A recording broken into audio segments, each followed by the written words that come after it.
Welcome to Seeing Green Solutions for Our Daily Lives, the podcast where we spotlight the brands, ideas, and people making it easier to live sustainably every day.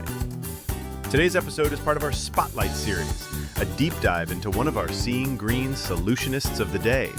And now, today's solution. Welcome back to the deep dive. Today, we're zeroing in on a brand that's really doing something different. Changing how we think about a huge global issue, food waste. That's right. Our Seeing Green Solutionist of the day is Barnana. And their story, well, it's not just about tasty snacks. It's more about a whole new approach to sustainability, one that's kind of challenging the way global food systems usually work. Yeah, what's really fascinating about Barnana, I think, is how they took this, seemingly simple idea using leftover fruit. Basically, Upcycling, right? Upcycling, yeah. And they built this complex, multifaceted business model around it. Okay. So we're going to explore how they actually managed to create something that's good for the planet, good for the farmers, and good for us consumers. All by rethinking how things get from farm to shelf. Exactly. Rethinking those traditional supply chains from the ground up. Okay, so let's talk about food waste first. We hear that term a lot, but the scale, especially for fresh stuff, is just enormous. It's staggering. Our sources point out millions of pounds, just organic bananas and plantains alone, tossed out every year. Yeah. And it's not just numbers, is it? It's a terrible waste of resources, water, land, energy. Absolutely.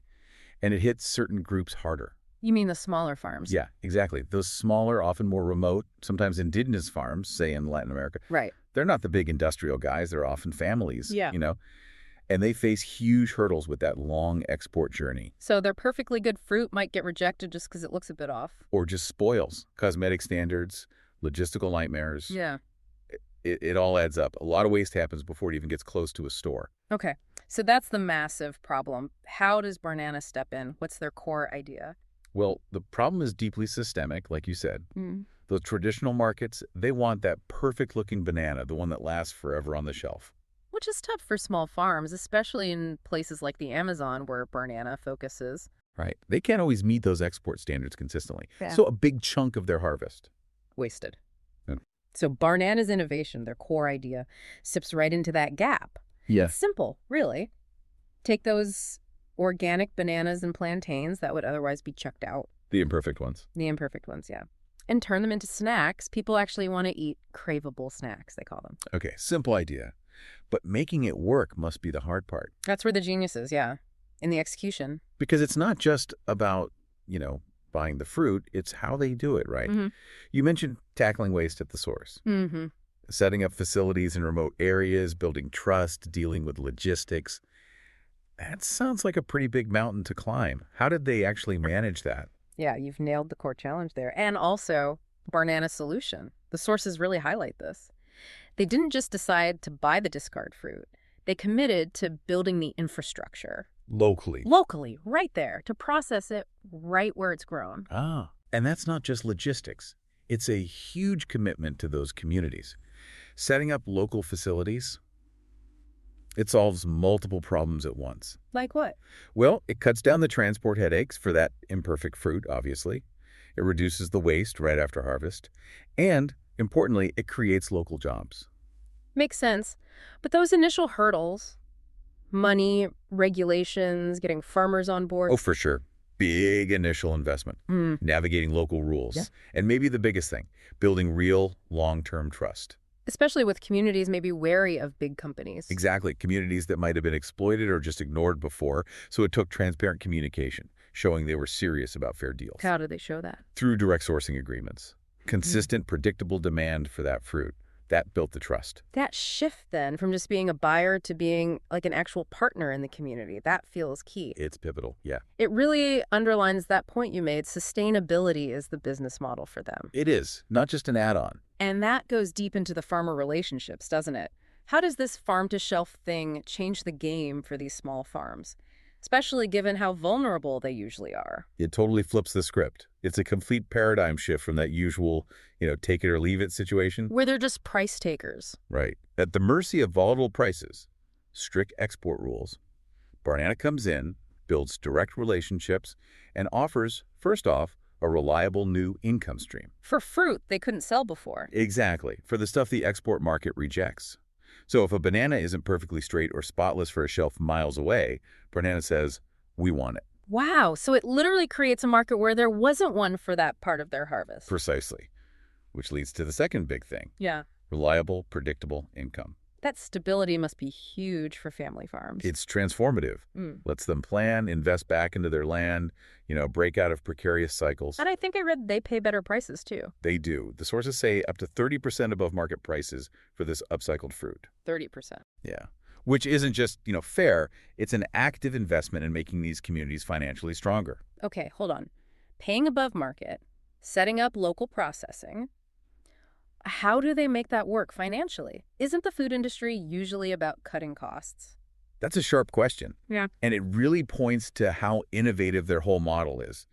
It works because of a few things. Okay. One, by stopping the waste at the start, they're not paying for losses later on. Right. Less spoilage, less transport costs for stuff that gets rejected anyway. Exactly. Two, that local processing cuts down on complex, expensive international shipping of fresh fruit.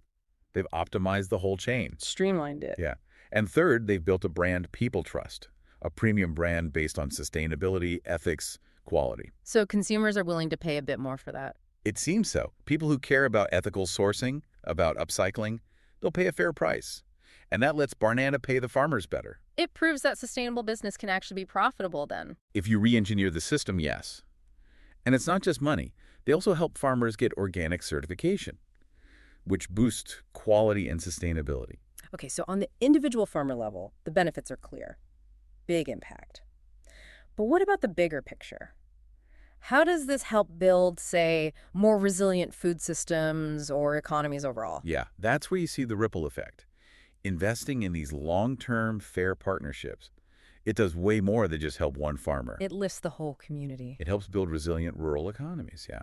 When farmers have stable income, get help with things like organic certification, have a buyer for their whole harvest, they gain agency. They can invest more. In their kids' education, homes, community stuff. Sources mention seeing more activity in local markets, families affording better health care after Barnana partnerships started. Wow. It suggests a move towards a fairer food system, challenging those old models where value just gets extracted from farming regions. So it's really community development, not just selling snacks. That's a good way to put it. Reshaping how we think about food production globally. That is powerful. And these partnerships, plus the organic support, it seems like that naturally leads towards caring for the land more, maybe even regenerative farming. Absolutely. Getting organic certified is a big step, right?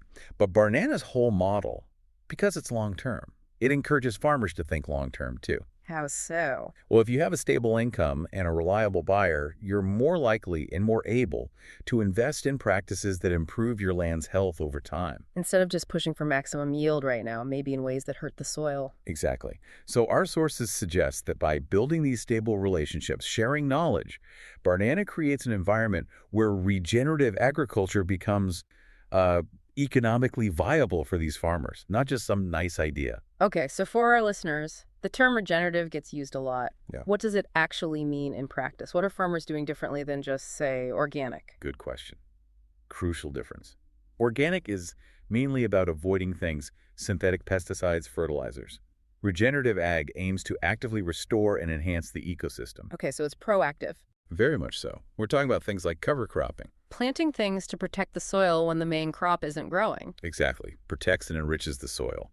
Then there's reduced or no tillage, disturbing the soil as little as possible. Why is that important? Preserves soil structure, stops erosion, keeps carbon locked in, and also integrating biodiversity, maybe planting different crops together, encouraging beneficial insects. Rather than just rows and rows of the same thing. Right. Building a healthier, more resilient farm ecosystem overall. These are real actions. And why are these practices so vital now, especially maybe in the areas where Barnana operates? They're absolutely critical for long-term balance, for climate resilience, especially in regions facing climate change impacts. How do they help with climate change?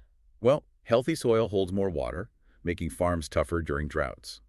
Healthier soil also stores more carbon, pulling it out of the atmosphere, so farms become part of the solution. Turning farms into carbon sinks. Potentially, yes. Plus, you get cleaner water because there's less chemical runoff. More biodiversity means a stronger ecosystem, less vulnerable to pests or disease. It really sounds like healing the land. It is. It's proactive. It's about ensuring we can keep growing food for the long haul. It's that planet piece of Barnana's model really coming alive. Okay, so putting it all together, farmers, the brand, consumers, the planet. How does Barnana make this whole thing work as a coherent system, not just, marketing speak? Well, the key is they've built this virtuous cycle. It's good for farmers, stable, better income, market access, empowerment. Right. It's good for the brand, unique, ethical product, great story, appeals to conscious consumers. It's good for consumers, tasty, healthy snack, plus you feel good knowing your purchase helps. And a planet piece. And critically, good for the planet, less food waste, promotes organic and regenerative farming, smaller footprint. And it's not just talk, right? They're certified B Corp. Which means they're held to high standards. Exactly. Rigorous standards for social and environmental performance. They're also part of the Upcycled Food Association. So the commitment is verified, it's transparent. That verification is so important now. And for you listening, these snacks are actually pretty easy to find. Yeah, they're quite accessible. Online, Barnana.com, Amazon, but also in stores like Whole Foods, Target, Kroger, Costco, Sprouts. So picking some up is a pretty direct way to support this whole model. So what does this all mean for you? I mean, ultimately, it shows that your choices, what you buy, they actually have power, real impact beyond just getting a snack. It's like voting with your wallet. Kinda, yeah. Choosing brands like Barnana, you're supporting a move towards a more sustainable, fairer world. It pushes us to think maybe more critically about where our food comes from. The journey it takes, the people involved. Exactly, the whole system behind it. Barnana proves that good business and serious environmental care can work together. And that just rethinking waste can unlock huge value. Huge value. It really challenges us to see what's possible when you combine innovation with real intention in our food systems. Absolutely. A fantastic example, really, turning waste into value. Win-win-win. Communities, environment, business. So here's the thought to leave you with today. Barnana reimagined food waste. What other waste streams, maybe in food, maybe totally different industries, are we just overlooking right now? That's a great question. Could applying similar principles, local processing, direct partnerships, finding hidden value, could that tackle other big problems? How might that change our daily lives, making things more sustainable, more equitable on an even bigger scale? Lots to think about there. Definitely. We really encourage you to check out more Seeing Green Solutionists over at seeinggreen.eco and maybe take a closer look at Barnana itself at barnana.com. Check out the snacks. Yeah, check out the snacks. Thanks so much for joining us on this deep dive into innovation and impact. We'll catch you next time.